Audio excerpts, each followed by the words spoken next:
ఇక breaking news చూస్తున్నాం. మంచిర్యాల జిల్లా Neelwai police station SI Suresh పై వేటు పడింది.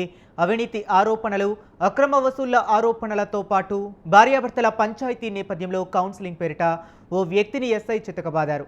దీంతో సదరు వ్యక్తి పోలీస్ ఉన్నతాధికారులకు సంప్రదించి ఫిర్యాదు చేశాడు. దీనిపై విచారణ చేసి ఎస్ఐ ఉన్నతాధికారులు సస్పెండ్ చేశారు.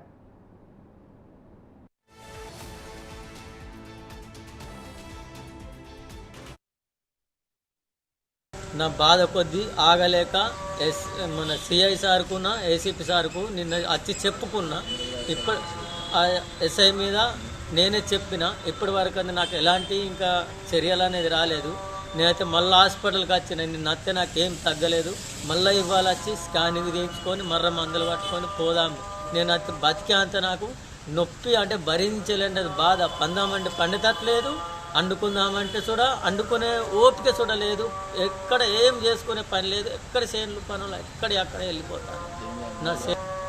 నన్ను ఈ స్థితికి తెప్పించిన ఎస్ఐ గారిని, నీల్వ ఎస్ఐ గారి సార్ని, పెద్ద సార్లు ఏం చేస్తాలో నన్ను మాత్రము నేను నాకు వ్యవసాయానికి సంసారానికి రాకుండా చూడ చేసిన అవకాశాలు మాత్రం పక్కా కనబడుతున్నాయి. ఈ సార్ని ఏం చేస్తాలో పెద్ద సార్లకే దండం పెట్టి నేను సెలవు తీసుకుంటా. ఇంతకన్నా నేను బతికే అవకాశం అయితే నాకు లేదు సార్. నన్ను తీసుకొని పోయిండు. ఇప్పుడు సంగతి మా భార్య భర్తలు గొడవ అయింది. ఎస్ఐ గారు రమ్మంటున్నారు అంటే నేను వెళ్ళాను. నేను వెళ్ళిన తర్వాత ఫస్ట్ 2 దెబ్బలు కొట్టిన విషయం నాకు చెప్పలేదు.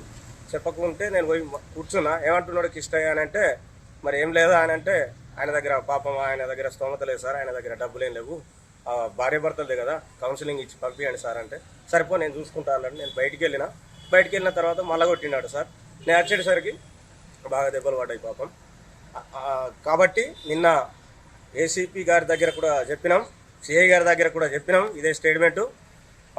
ఇట్లా లంచాలు అడుగుతున్నాడని. ఈ దెబ్బలు ఇంతగానే ఉన్నాయి కానీ ఇదివరకు అయితే స్పందన లేదు. ఎస్ఐ గారి మీద చర్యలు లేవు. చర్యలు తీసుకోవాలని కోరుకుంటున్నాం. నన్ను తీసుకొని పోయిండు. ఇప్పుడు సంగతి మా భార్య భర్తలు గొడవ అయింది. ఎస్ఐ గారు రమ్మంటున్నారు అంటే నేను వెళ్ళాను. నేను వెళ్ళిన తర్వాత ఫస్ట్ 2 దెబ్బలు కొట్టిన